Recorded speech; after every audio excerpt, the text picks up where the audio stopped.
All right, part two. We're on measures five, and six. Five and six. So I'm going to pop those up here, and you'll see what we're working with. So we have a D minor is the first chord. Be helpful if the piano was on. Hold on.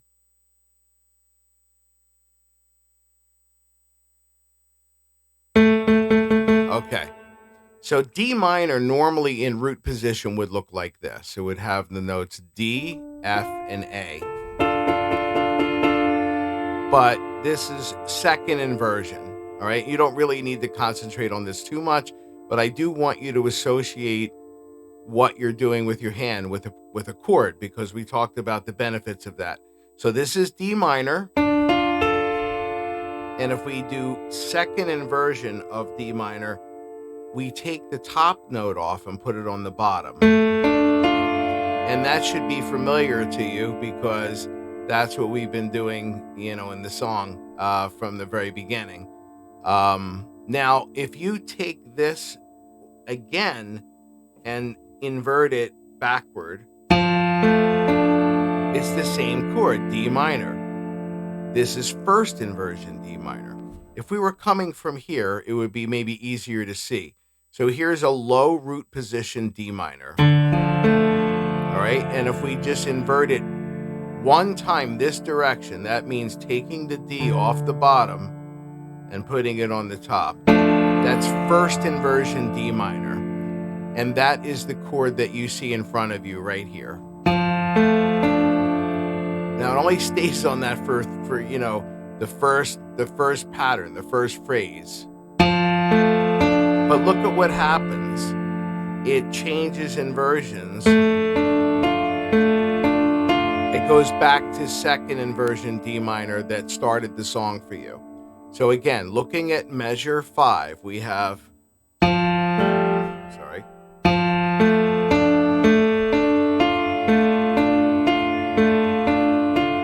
So let's drill that a couple of times.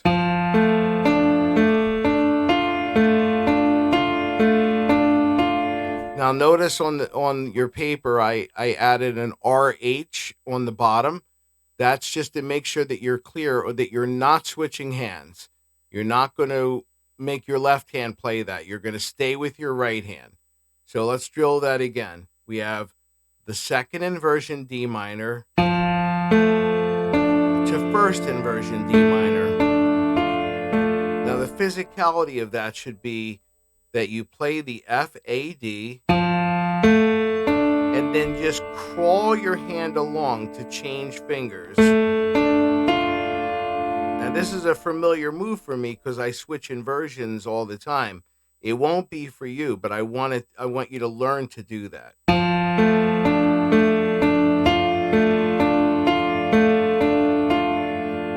Okay, now if we add the left hand to measure 5, we have this.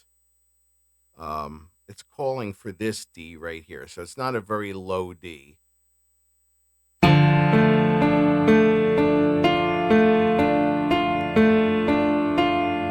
that again.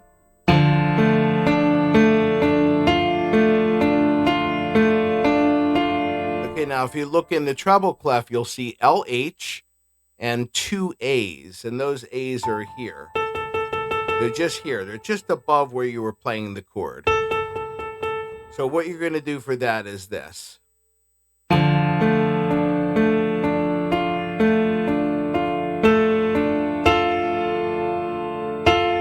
I'm crossing my hands over, but what I want you to pay attention to is if you take a look at the music here. Let me see if my cursor shows up here. Oh, my cursor doesn't show up. But anyway, and I can't really highlight that area. Okay, look, I'm hovering over the LH and the RH. I want you to take notice that the A that you play with your right hand, the high A, happens at the same time as this A.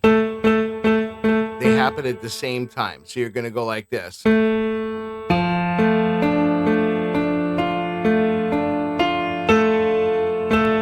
they happen at the same time.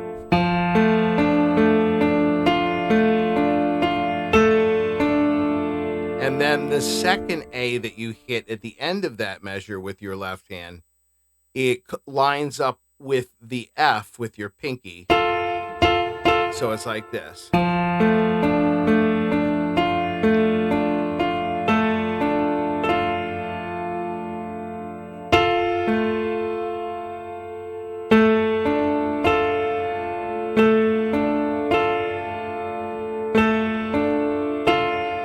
All right, so now if I play that full measure, it's this.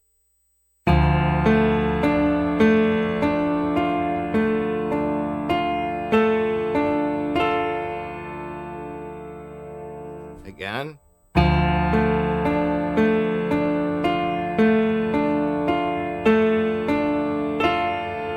Now, it's really important that you use the sustain pedal for this, because you're abandoning your position to move your hand up across over your hand, and that will sound like a disruption if you're not using the pedal. So it'll sound like this.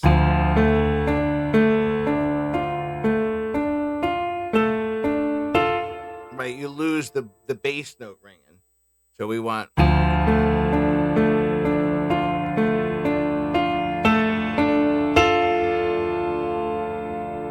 Now, my instincts are telling me that that should be your focus for the week. But I'm going to show you the next measure in case you have a lot of success with this and you feel like you want to move on. So after you hit those two A's with your left hand, you're going to move back into position here, and you're going to play the third A. You see, at the beginning of measure 6, there's another A, but this third A, as indicated on the paper, is to be played with your right hand. So you're going left hand, right hand. And that's going to work like this.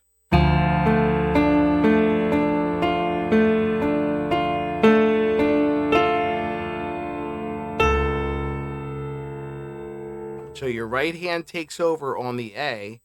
Use your pinky, probably. Well, we could talk about that, but my guess is that you'll use your pinky for that A.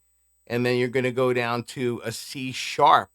This time they're calling for kind of a lower C sharp. Is that right? No, it's this C sharp. Okay, they're not really taking you too low on the piano. So we have.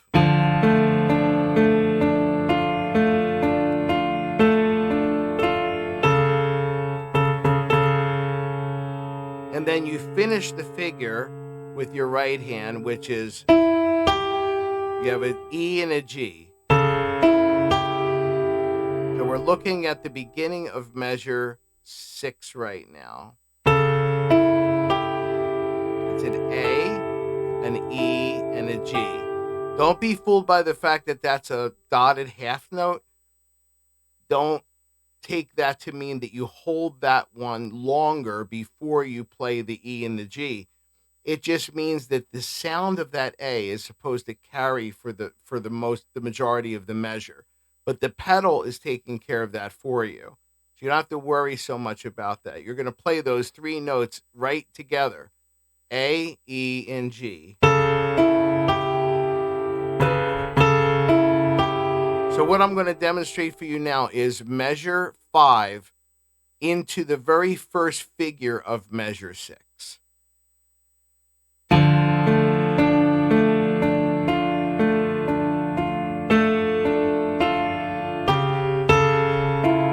If I didn't screw it up, I'll do it again. Okay, here we go.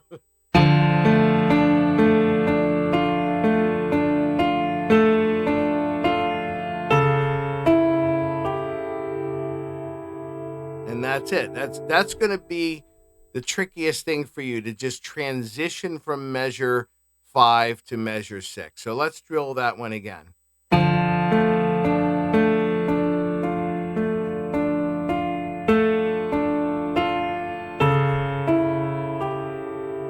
And once you get there, you're kind of home free, because the rest of measure 6 is just going to be this chord.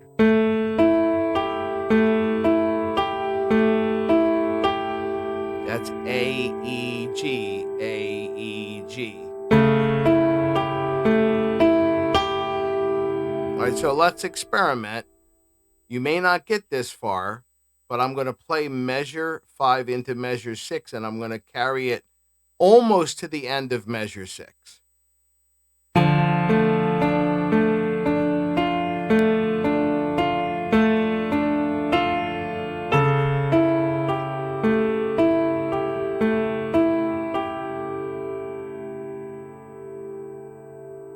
do you think of that? Okay. Now, if you have a super productive week and you want to try to play those last couple notes, I am not going to recommend a crossover for this one. I want you to stay with your right hand on those A's. We have to figure out how to manage it and still not lose those notes that go with the A's. Or we could bag those notes, and I think it'll still sound pretty close. So here's with the notes missing.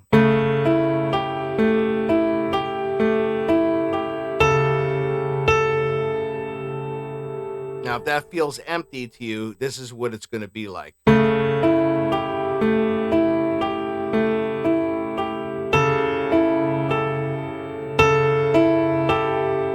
That G and that A are supposed to be played at the same time. That's why they're right next to each other.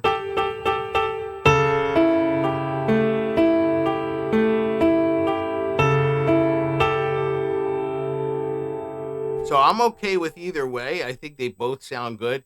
Even if you do it in the simplified version for now, just to get through it. And then when you come back to it, maybe you could fill in that space. So I'm going to put the two measures together again. And we have this.